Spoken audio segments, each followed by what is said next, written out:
اور اللہ جلد حساب لینے والا ہے۔ اور قیام منا کے دنوں میں جو گنتی کے دن ہیں اللہ کو یاد کرو۔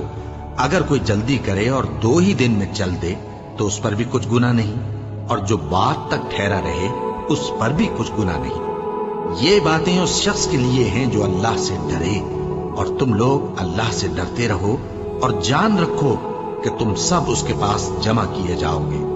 اور کوئی شخص تو ایسا ہے جس کی گفتگو دنیا کی زندگی میں تم کو دلکش معلوم ہوتی ہے، اور وہ اپنے معافی ضمیر پر یعنی اس بات پر جو اس کے دل میں ہے اللہ کو گواہ بناتا ہے، حالانکہ وہ سخت جھگڑالو ہے۔ اور جب پیٹ پھیر کر چلا جاتا ہے تو زمین میں دوڑتا پھرتا ہے تاکہ اس میں فتنہ انگیزی کرے اور کھیتی کو برباد اور انسانوں اور حیوانوں کی نسل کو نابود کر دے، اور اللہ فتنہ انگیزی کو پسند نہیں کرتا۔ اور جب اس سے کہا جاتا ہے کہ اللہ سے خوف کر تو غرور اس کو گناہ میں پھنسا دیتا ہے، سو اس کو جہنم کافی ہے اور وہ بہت برا ٹھکانہ ہے۔ اور کوئی شخص ایسا ہے کہ اللہ کی خوشنودی حاصل کرنے کے لیے اپنی جان بیچ ڈالتا ہے، اور اللہ بندوں پر بہت مہربان ہے۔ مومنو، اسلام میں پورے داخل ہو جاؤ اور شیطان کے پیچھے نہ چلو، وہ تو تمہارا کھلا دشمن ہے۔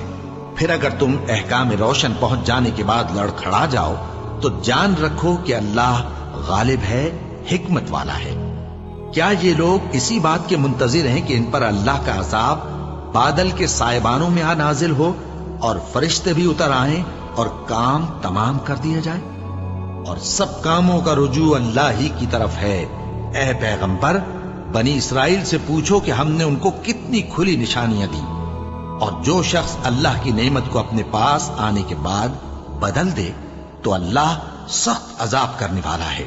اور جو کافر ہیں ان کے لیے دنیا کی زندگی خوشنما کر دی گئی ہے اور وہ مومنوں سے تمسخر کرتی ہیں، لیکن جو پرہیزگار ہیں وہ قیامت کے دن ان سے اوپر ہوں گے۔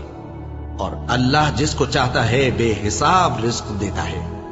پہلے تو سب لوگوں کا ایک ہی مذہب تھا، لیکن وہ آپس میں اختلاف کرنے لگے تو اللہ نے ان کی طرف بشارت دینے والے اور ڈر سنانے والے پیغمبر بھیجے اور ان پر سچائی کے ساتھ کتابیں نازل کی تاکہ جن امور میں لوگ اختلاف کرتے تھے ان کا ان میں فیصلہ کر دے۔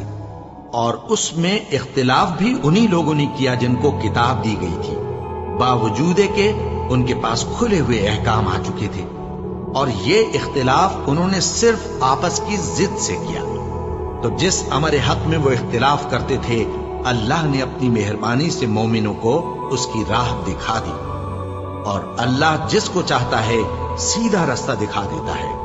کیا تم یہ خیال کرتے ہو کہ یوں ہی بہشت میں داخل ہو جاؤ گے، اور ابھی تم کو پہلے لوگوں کی سی مشکلیں تو پیش آئی ہی نہیں؟ ان کو بڑی بڑی سختیاں اور تکلیفیں پہنچیں اور وہ صعوبتوں میں ہلا ہلا دیے گئے، یہاں تک کہ پیغمبر اور مومن لوگ جو ان کے ساتھ تھے سب پکار اٹھے کہ کب اللہ کی مدد آئے گی۔ دیکھو اللہ کی مدد ان قریب آیا چاہتی ہے۔ اے نبی، لوگ تم سے پوچھتے ہیں کہ اللہ کی راہ میں کس طرح کا مال خرچ کریں۔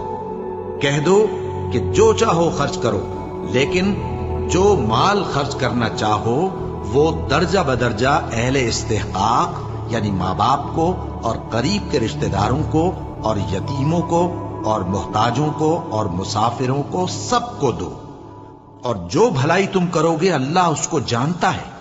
مسلمانوں، تم پر اللہ کے رستے میں لڑنا فرض کر دیا گیا ہے، اور وہ تمہیں ناگوار تو ہوگا، مگر عجب نہیں کہ ایک چیز تم کو بری لگے اور وہ تمہارے حق میں بھلی ہو، اور عجب نہیں کہ ایک چیز تم کو بھلی لگے اور وہ تمہارے لیے مضر ہو۔ اور ان باتوں کو اللہ ہی بہتر جانتا ہے اور تم نہیں جانتے۔ اے پیغمبر، لوگ تم سے عزت والے مہینوں میں لڑائی کرنے کے بارے میں دریافت کرتے ہیں، کہہ دو کہ ان میں لڑنا بڑا گناہ ہے، اور اللہ کی راہ سے روکنا اور اس سے کفر کرنا اور مسجد حرام یعنی خانہ کعبہ میں جانے سے بند کرنا اور اہل مسجد کو اس میں سے نکال دینا جو یہ کفار کرتے ہیں، اللہ کے نزدیک اس سے بھی زیادہ گناہ ہے، اور فتنہ انگیزی خون ریزی سے بھی بڑھ کر ہے۔ اور یہ لوگ ہمیشہ تم سے لڑتے رہیں گے، یہاں تک کہ اگر مقدور رکھیں تو تم کو تمہارے دین سے پھیر دیں۔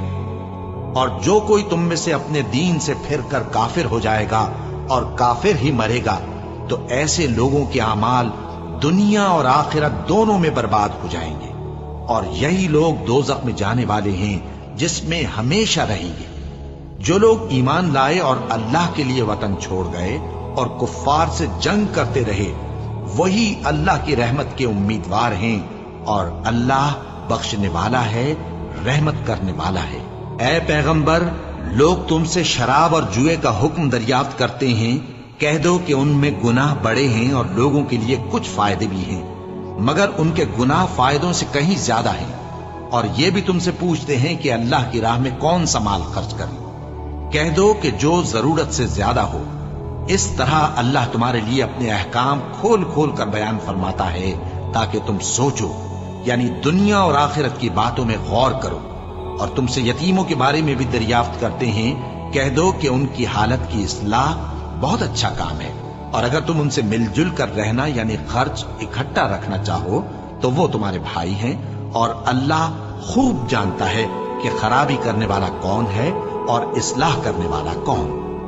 اور اگر اللہ چاہتا تو تم کو تکلیف میں ڈال دیتا، بے شک اللہ غالب ہے، حکمت والا ہے۔ اور مومنوں، مشرک عورتوں سے جب تک وہ ایمان نہ لائیں نکاح نہ کرنا، کیونکہ مشرک عورت خواہ تم کو کیسی ہی بھلی لگے اس سے مومن لونڈی بہتر ہے۔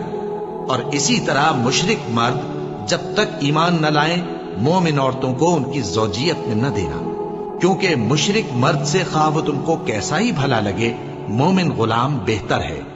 یہ مشرک لوگوں کو دوزخ کی طرف بلاتی ہیں، اور اللہ اپنی مہربانی سے بہشت اور بخشش کی طرف بلاتا ہے، اور اپنے حکم لوگوں سے کھول کھول کر بیان کرتا ہے تاکہ نصیحت حاصل کریں۔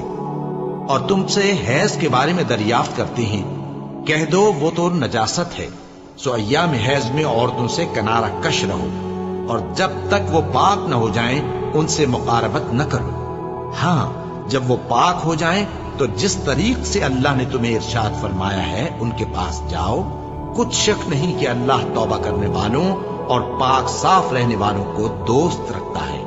تمہاری عورتیں تمہاری کھیتی ہیں، تو اپنی کھیتی میں جس طرح چاہو جاؤ، اور اپنے لیے نیک عمل آگے بھیجو، اور اللہ سے ڈرتے رہو، اور جان رکھو کہ ایک دن تمہیں اس کے روبرو حاضر ہونا ہے۔ اور اے پیغمبر، ایمان والوں کو بشارت سنا دو، اور اللہ کے نام کو اس بات کا ہیلا نہ بنانا کہ اس کی قسمیں کھا کھا کر سلوک کرنے اور پرہیزگاری کرنے اور لوگوں میں صلح و سازگاری کرانے سے رک جاؤ، اور اللہ سب کچھ سنتا ہے، جانتا ہے۔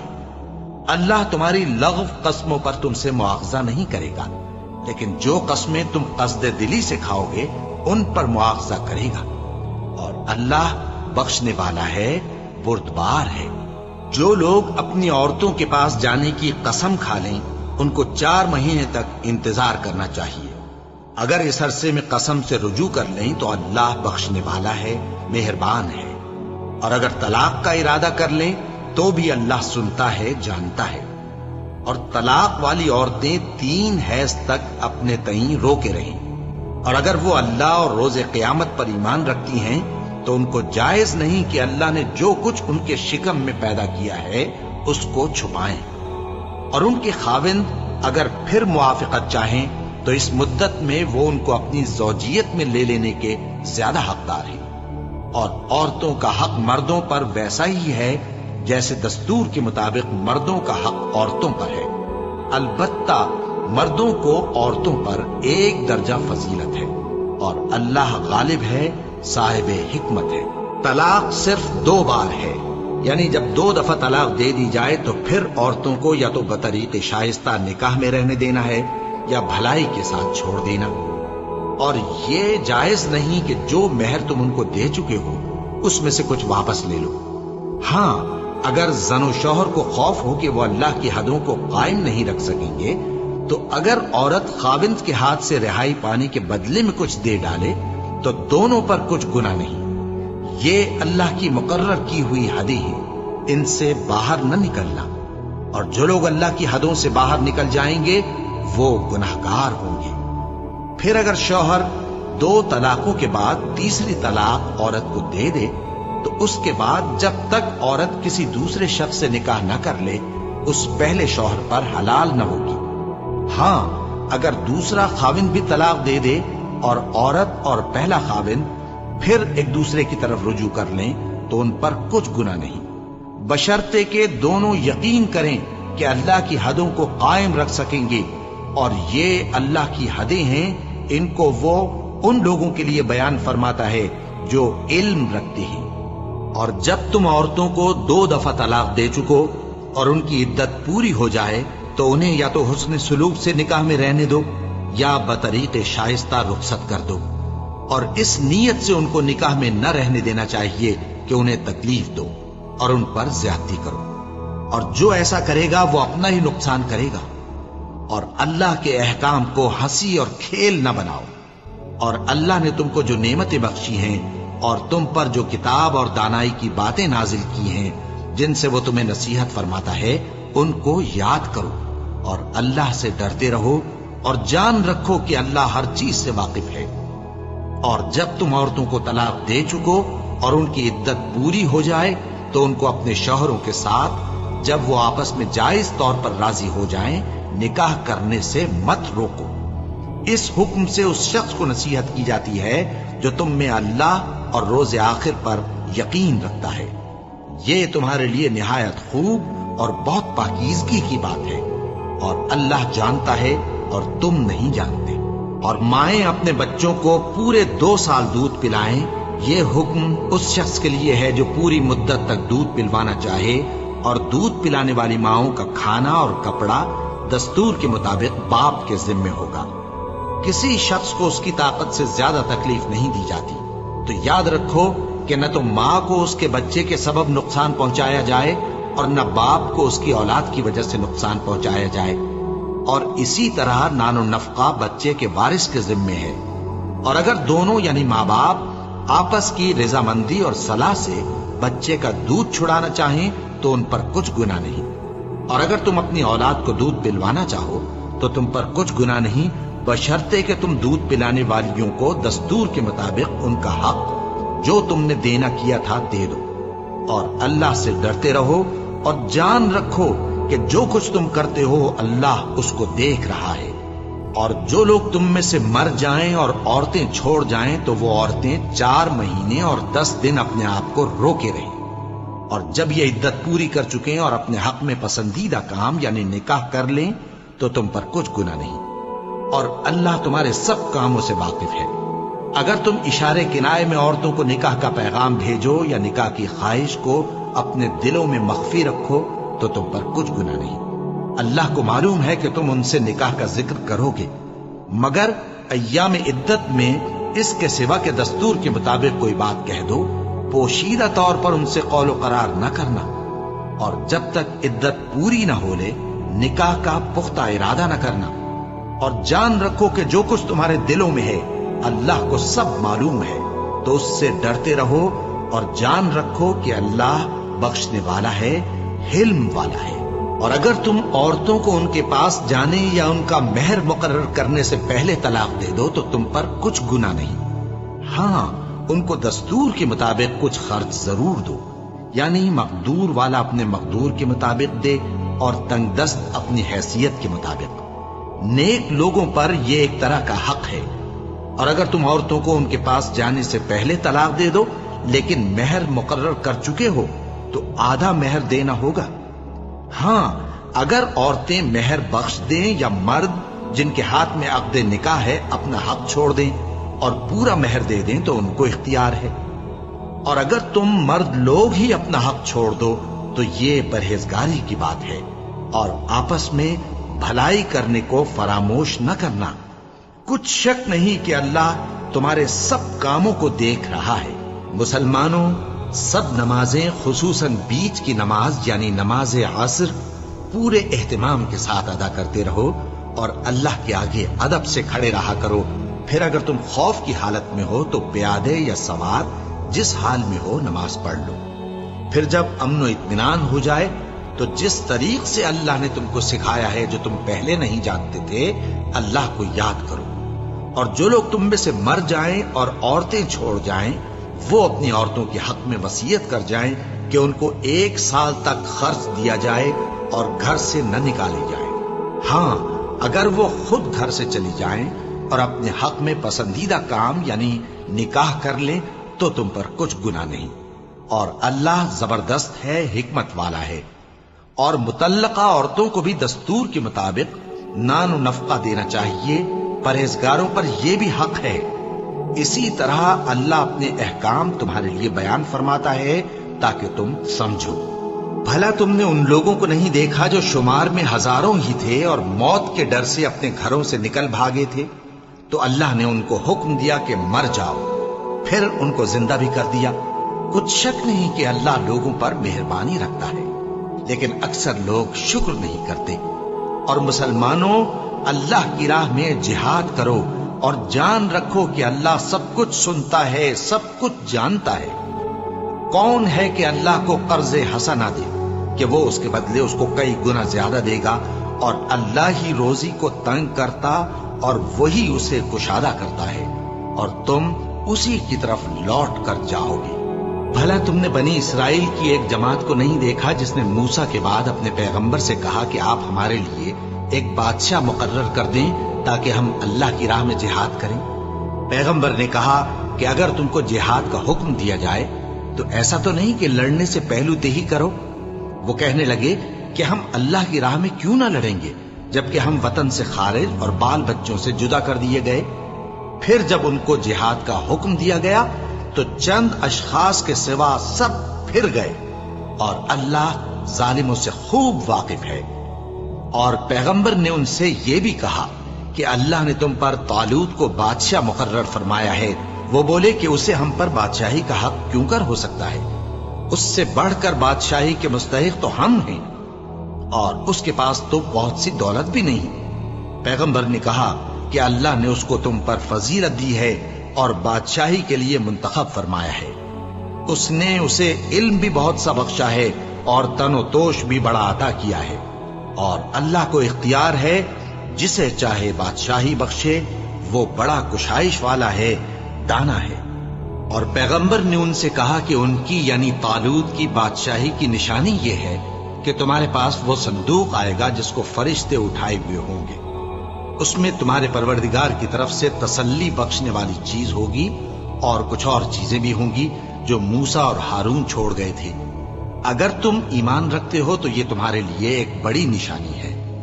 غرض جب طالوت فوجیں لے کر روانہ ہوا تو اس نے ان سے کہا کہ اللہ ایک نہر سے تمہاری آزمائش کرنے والا ہے، جو شخص اس میں سے پانی پی لے گا اس کی نسبت تصور کیا جائے گا کہ وہ میرا نہیں، اور جو نہ پیے گا وہ سمجھا جائے گا کہ میرا ہے۔ ہاں، اگر کوئی ہاتھ سے چلو بھر پانی لے لے تو خیر۔ جب وہ لوگ نہر پر پہنچے تو چند آدمیوں کے سوا سب نے پانی پی لیا۔ پھر جب طالوت اور مومن لوگ جو اس کے ساتھ تھے نہر کے پار ہو گئے تو کہنے لگے کہ آج ہم میں جالوت اور اس کے لشکر سے مقابلہ کرنے کی طاقت نہیں۔ جو لوگ یقین رکھتے تھے کہ ان کو اللہ کے روبرو حاضر ہونا ہے، وہ کہنے لگے کہ بسا اوقات تھوڑی سی جماعت نے اللہ کے حکم سے بڑی جماعت پر فتح حاصل کی ہے، اور اللہ ثابت قدم رہنے والوں کے ساتھ ہے۔ اور جب وہ لوگ جالوت اور اس کے لشکر کے مقابل میں آئے تو اللہ سے دعا کی کہ اے پروردگار، ہم پر صبر کے دہانے کھول دے اور ہمیں لڑائی میں ثابت قدم رکھ اور لشکر کفار پر فتح یاب کر۔ تو طالوت کی فوج نے اللہ کے حکم سے ان کو شکست دے دی، اور داؤد نے جالوت کو قتل کر ڈالا، اور اللہ نے ان کو بادشاہی اور دانائی بخشی اور جو کچھ چاہا سکھایا۔ اور اگر اللہ لوگوں کو ایک دوسرے پر چڑھائی اور حملہ کرنے سے نہ ہٹاتا رہتا تو کرۂ ارض تباہ ہو جاتا، لیکن اللہ اہل عالم پر بڑا مہربان ہے۔ یہ اللہ کی آیتیں ہیں جو ہم تم کو سچائی کے ساتھ پڑھ کر سناتے ہیں، اور اے محمد صلی اللہ علیہ وآلہ وسلم، تم بلا شبہ پیغمبروں میں سے ہو۔